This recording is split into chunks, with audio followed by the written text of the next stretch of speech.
Hola queridos amigos, nuevamente con ustedes, su doctor Maximiliano, el doctor Tigre, el médico que ha trabajado en los Andes, la Amazonía, la costa de Ecuador e inclusive, como siempre les digo, en la Federación de Rusia cuando recién empezaba desde el 92 al 97. Pero lo importante es que he trabajado en áreas protegidas, áreas patrimoniales y con comunidades indígenas, negras y mestizas desde el año 1982, en que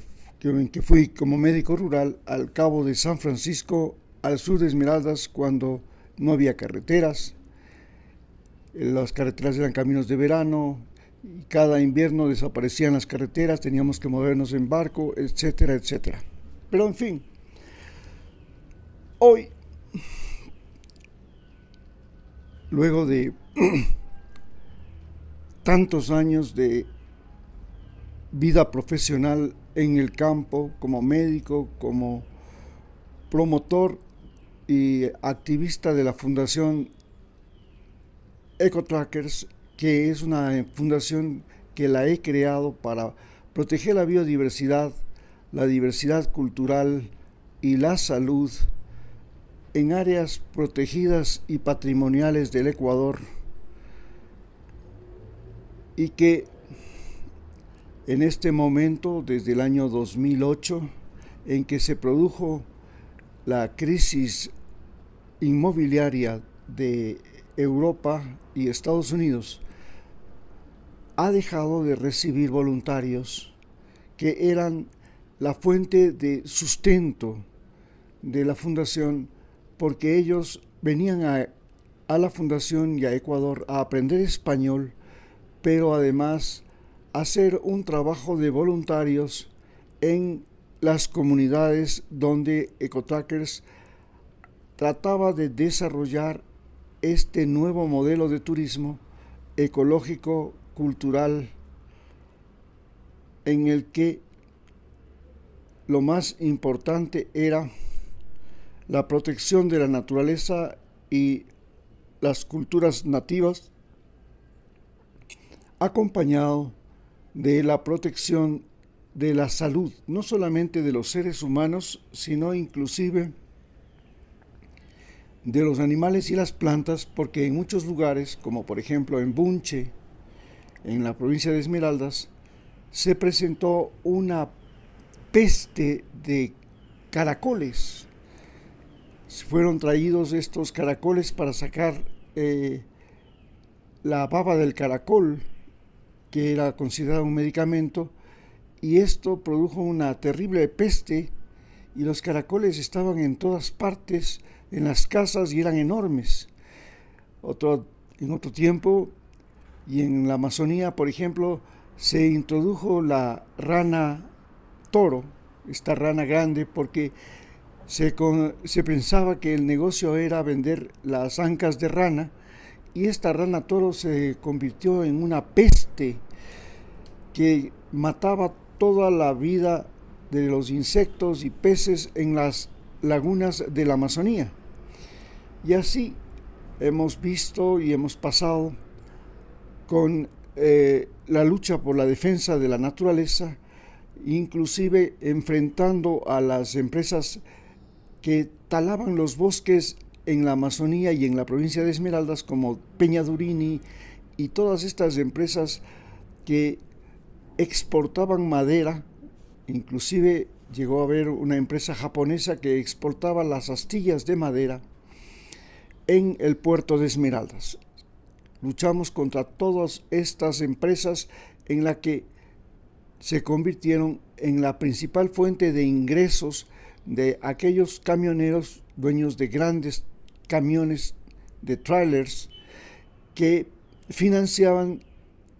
sus compras, la compra de este vehículo, a través del tráfico ilegal de madera. Bueno, en esta lucha contra enfermedades como fue la pandemia, que en el 2008, ya en el tiempo de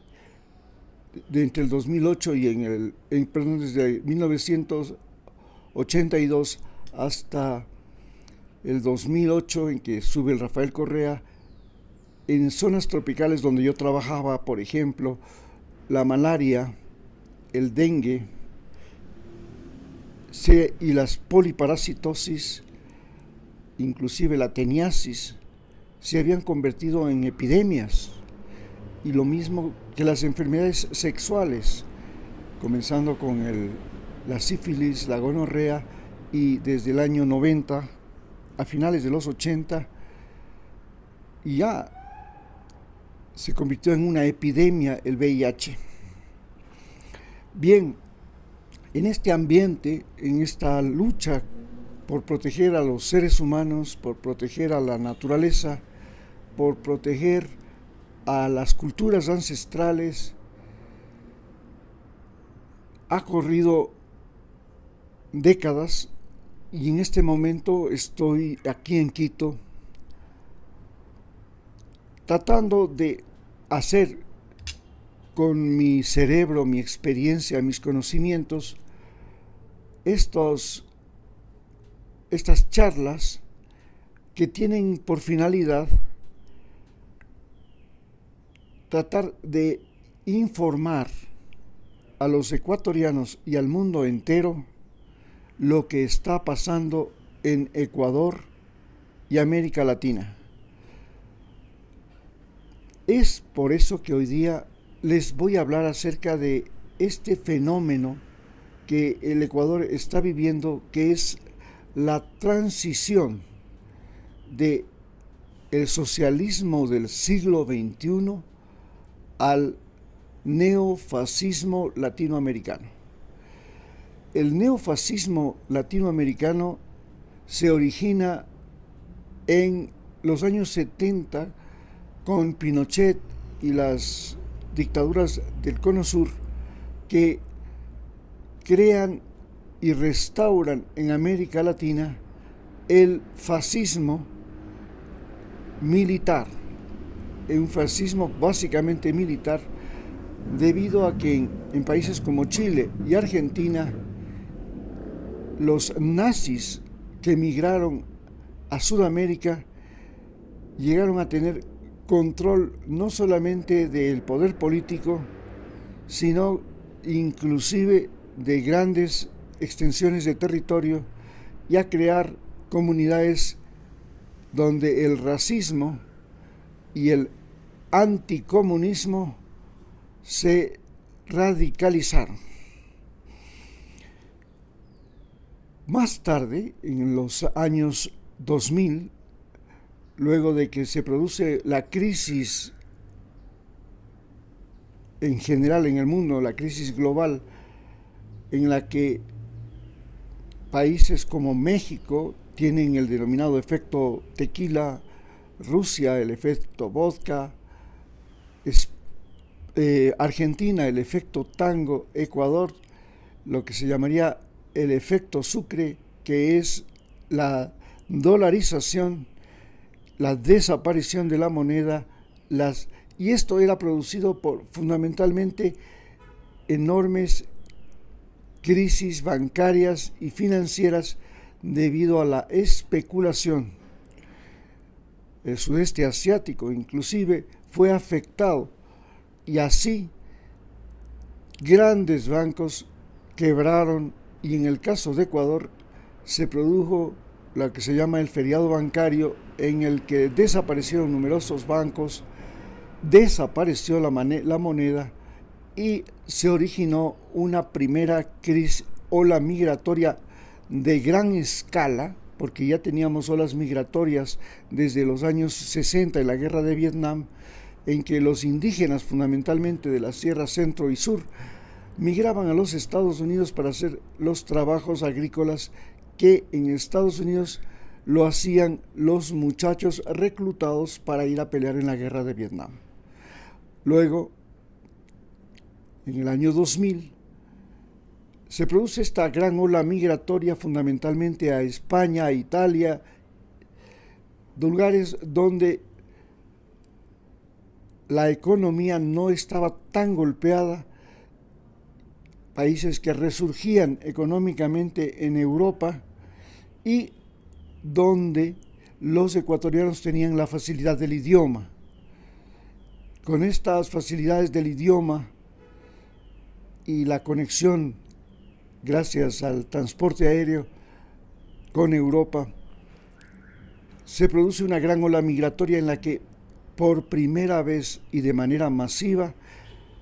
las mujeres son la gran masa de seres humanos latinoamericanos, especialmente ecuatorianos, que emigran a Europa porque ellas podían encontrar más fácilmente trabajo, especialmente en el cuidado de viejos, de niños, en los servicios turísticos, en los trabajos temporales en servicios turísticos. Pero en el año 2020 nos llega, desde el año 2008 hasta el 2016,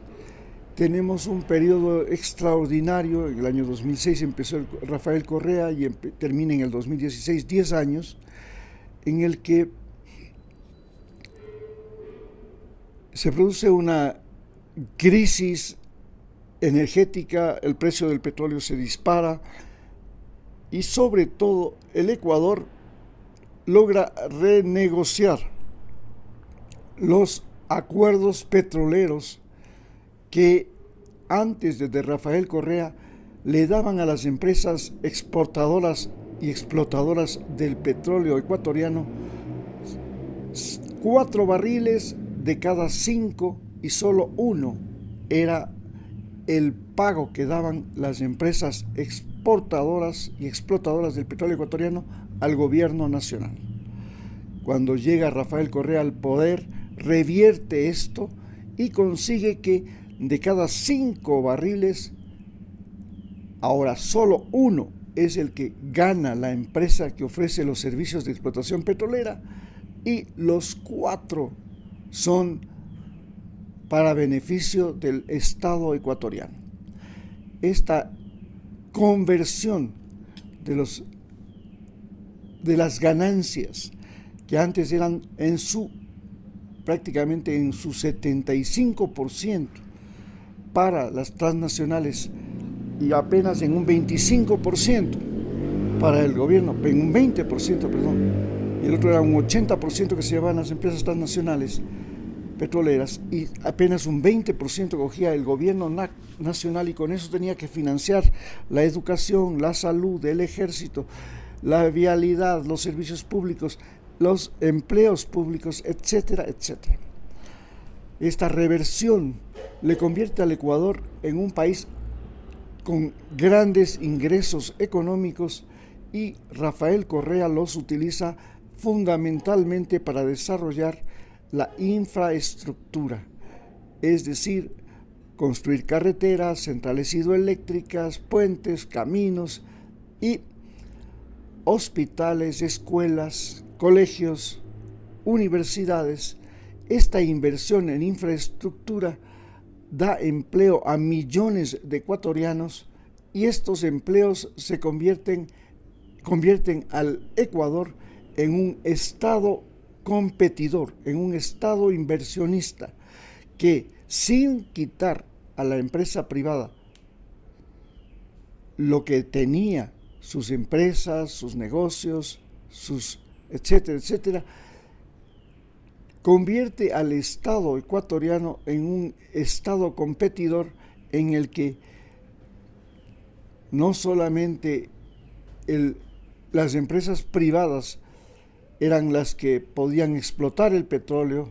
sino que hay una empresa ecuatoriana, Petroecuador, que también explota el petróleo y compite con las empresas extranjeras, y a su vez esto se produce en todas las dimensiones. Muchas gracias.